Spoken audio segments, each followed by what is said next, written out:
everyone, welcome back to Ashley's Tipsy Kitchen. I'm Ashley and today is Tipsy Tuesday.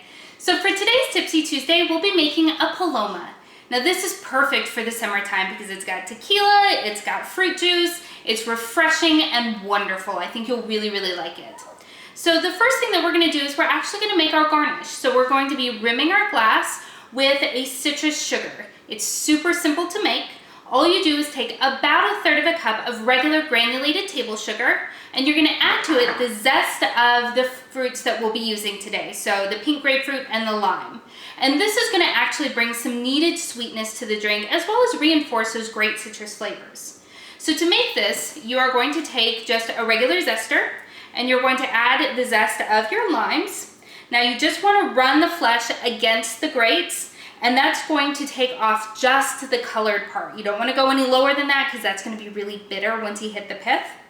So you'll just take and you'll do the lime first or the grapefruit first, either one. Go ahead and add this as well. And you'll smell immediately just a wonderful scent of citrus as soon as you start grating into it. And that's because in addition to the zest, you're also going to be getting the essential oils that live in the skin of the fruit. And that's really going to go a long way. Make sure to tap it off because it does tend to get stuck on the underside. And then all you're going to do is just sort of massage it into the sugar. And this will ensure that it doesn't clump and that your sugar actually starts to take on all of those great citrus flavors. It's perfect. Now, this is a lot, so you're going to not need nearly this much just to rim the glasses. So you can actually save this in just a resealable container and use it the next time you're making a Paloma or a margarita, or even if you're making just regular lemonade. It's a perfect sweetener for that because again, it has all those wonderful citrus flavors. So next we'll take the lime, the one that we just took the zest from, and we're gonna go ahead and cut this in half. Now, before we start squeezing the juice out of it, we're just gonna run it right along the top edge of this glass to wet it just a little bit.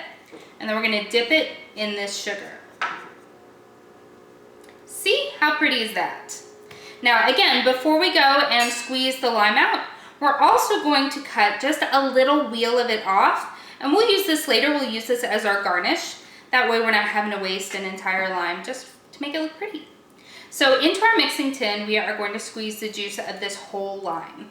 Now, of course, with any fruit, some have more juice than others. So if you find that you've got a really juicy lime and you don't want to use the whole thing, that's fine. You don't have to.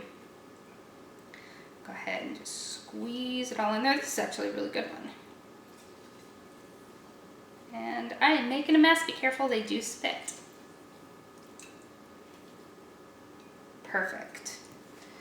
Alrighty, so next we're going to use our tequila. Now for this, I like using a silver tequila. It's not as sweet as gold tequilas. Gold tequilas are a little bit sweeter, a little bit smokier. I actually really kind of like the hard edge you get from a silver tequila. But if you don't like silver tequila, then use gold tequila. Or if that's what you have in the house, that's totally fine. Just because this is what I like doesn't mean that that's what you have to use. Just whatever tequila you think is good.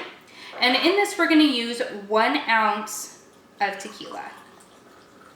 Excellent. All right, in that goes.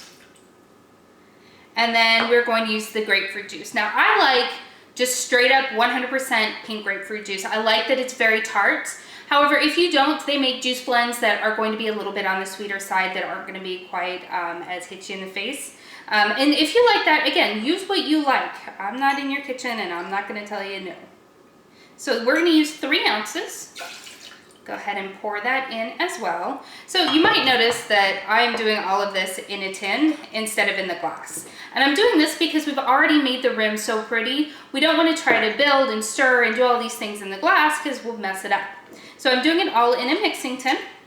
So just give it a gentle swirl. You don't want to end up with drink all over your kitchen. Just give it a gentle swirl to combine everything. Then we'll go ahead and break up our ice. Put just a couple in there and then put the rest in our glass. Now you want to be careful that you don't hit the edges of the glass and end up messing up that really pretty rim that we made. So from here, we're just going to go ahead and do another quick swirl and then pour the drink in over the ice. Alrighty, so that's perfect. You see it doesn't come up to the top. And that's because we're actually going to top it off with some club soda, some sparkling water, whichever you like. And this is gonna help to kind of lighten it up just a little bit. There's a lot of really strong flavors in this drink, so putting in a little bit of this sparkling water really helps to kind of lighten everything up a little bit. So now that we've done that, the last thing we're gonna do is we're gonna take that lime wheel, the one that we made, and we're gonna cut just a slit in it. And then we're gonna put it right on the edge of the glass to make it fancy. And here you have a Paloma. Thank you so much for dropping by my kitchen. Enjoy Tipsy Tuesday, and I'll see you next time. Bye.